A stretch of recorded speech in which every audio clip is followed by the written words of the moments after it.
Hi everyone.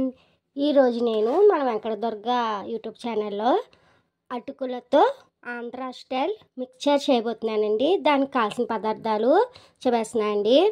అటుకులు, cornflakes, గుల్లపప్పు, గుళ్ళు, ఎండుమిర్చి, పచ్చిమిర్చి, జీడిపప్పు, కరివేపాకు, 5-6 దంచి పెట్టుకున్న వెల్లుల్లి రబ్బలు, పచ్చిమిర్చి, సాల్ట్, ధనియా పౌడర్, జీరా పౌడర్, పసుపు, కారం.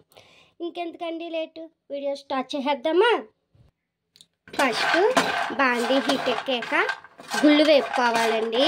మనము గుళ్ళులో డ్రైగానే వేపుకోవాలి. మనం ఆయిల్ అసలు వేయకూడదండి.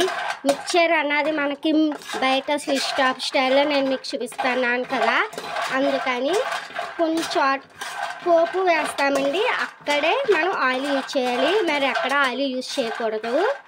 ఇవి బాగా వేగాలండి డ్రైగా.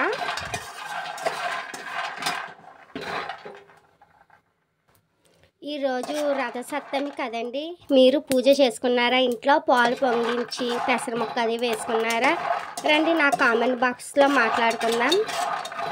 మీలో ఎంతమందికి ఆంధ్ర స్టైల్ అది హోమ్మేడ్గా ఇంట్లో తయారు చేసిన మిక్చర్ ఇష్టం? మాకైతే తెగ ఇష్టం అండి. మా బాబు రోజు స్కూల్ నుంచి వచ్చాక వాడికి ఏదో ఒకటి ఇంట్లో స్నాక్స్ చేయాలండి. బయట స్నాక్స్ లైక్ చేయడు, ఇంట్లోయే తింటాడు. గుళ్ళు వేగిపోయినాయండి, దాంట్లో తీసుకుందాం. అలానే అటుకులు కూడా ఫ్రై చేసుకోవాలండి.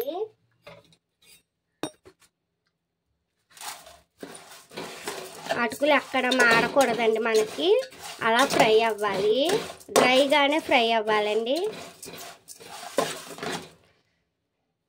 ఇలా ఇంకా కొంచెం ఒక 2-3 మినిట్స్ ఫ్రై అవ్వాలండి. హై ఫ్లేమ్ మీదే పెట్టుకుని అటుకులు ఫ్రై చేసుకోండి. బాగా కలుపుతూ ఫ్రై చేసుకోవాలండి, ఎక్కడ మనకి మాడకూడదు. ఈ అటుకుల మిక్చర్కి ఇది స్టోరేజ్ చేసుకోవచ్చండి, పిల్లలకి స్నాక్స్గా పెట్టుకోవచ్చు. మనం ఎక్కడికైనా బయట క్యాంప్స్కి వెళ్తుంటే అక్కడ కూడా ఈజీగా క్యారీ చేసుకోవచ్చండి. ఈ అటుకుల మిక్చర్ అన్నది చాలా చాలా బాగుంటుంది. మనం ఇంట్లో చేసుకుంటున్నాం కాబట్టి ఎటువంటి హానికరమైన కలర్స్ ఎసెన్స్ వాడమండి. ఈజీగా తినేవచ్చు ఎవరైనా సరే అండి. ఈ అటుకులు కూడా అండి, నేను ఈ అటుకులు ధాన్యం తెప్పించి మా మమ్మీ మరపెట్టించారండి, ఆడించారు. అందుకని ఇవి కొంచెం దళసరిగా ఉన్నాయి. ఇవైతేనే బాగుంటాయండి. పేపర్ అటుకులు అయితే చేసిన 2వ రోజే మెత్తబడిపోయే ఛాన్సెస్ ఉంటాయి. అందుకని ఈ అటుకులే ప్రిపేర్ చేసుకోండి ఎప్పుడైనా సరే. మీరు ఆడించుకోకపోతే, వీలు అవ్వకపోతే బజార్లో దొరికేస్తాయండి మనకి ఈజీగా. దళసరి అటుకులు అంటే ఇస్తాడు షాపు వాడు. ఒక పక్క బాండీ పెట్టేసుకుని ఆయిల్ హీట్ ఎక్కుతుందండి. ఆ బాండీలో కార్న్ఫ్లేక్స్ అది వేపుకోవాలి కదండి, జీడిపప్పు అవిని. అందుకని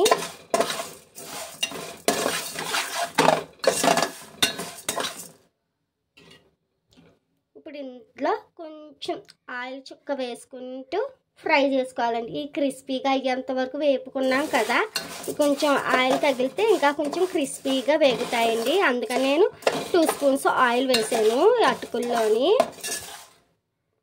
ఇంకోండి, అటుకుల్లోని 2 స్పూన్స్ ఆయిల్ వేసుకుని స్టవ్ ఆఫ్ చేసేద్దాం. కొంచెం పసుపు వేసుకుని వేగిపోయినది దాంట్లోకి ట్రాన్స్ఫర్ చేసుకుందామండి.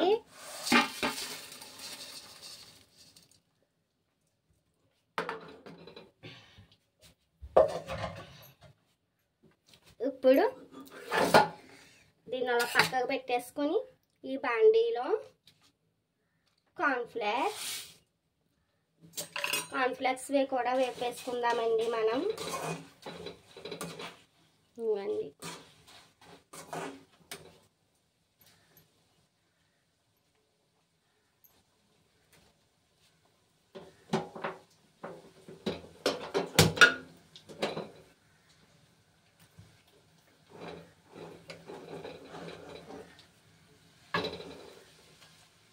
కార్న్ఫ్లేక్స్ కూడా వేపేసుకుందాము.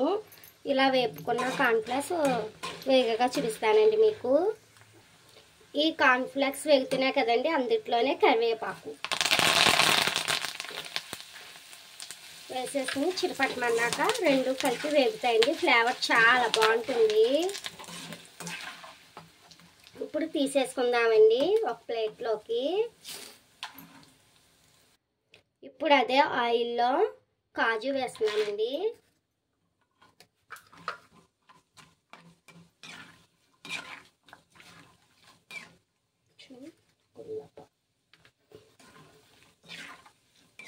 చూసారా, కాజు అస్సలు మాడకూడదండి, అలా తీసుకోవాలి మనం. ఎక్కువగా మాడిపోతే మిక్చర్ మాడు వాసన వస్తుందండి, అందుకని.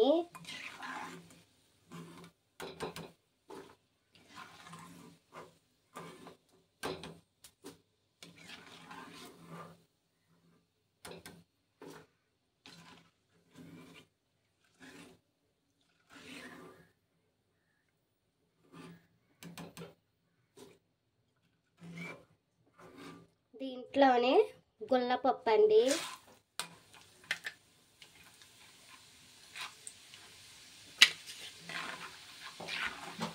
జస్ట్ ఫ్రై అయితే సరిపోద్దండి. గుల్లపప్పు అసలు వేగిందే కాబట్టి గుల్లపప్పు మనకి జస్ట్ అలా ఒక 2-3 మినిట్స్ ఫ్రై అయితే సరిపోద్దండి మనకి గుల్లపప్పు.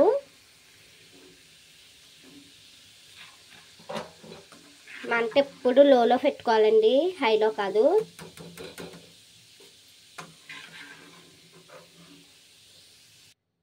సో ఫ్రెండ్స్, కార్న్ఫ్లెక్స్ వేగిపోయి తీసాము. ఇప్పుడు గ్రీన్ చిల్లీస్. ఈ గ్రీన్ చిల్లీస్ చిన్న నాటు పెట్టుకుని వేపుకోండి. జాగ్రత్త, జాగ్రత్త. స్టవ్ ఆఫ్ చేసేద్దాం.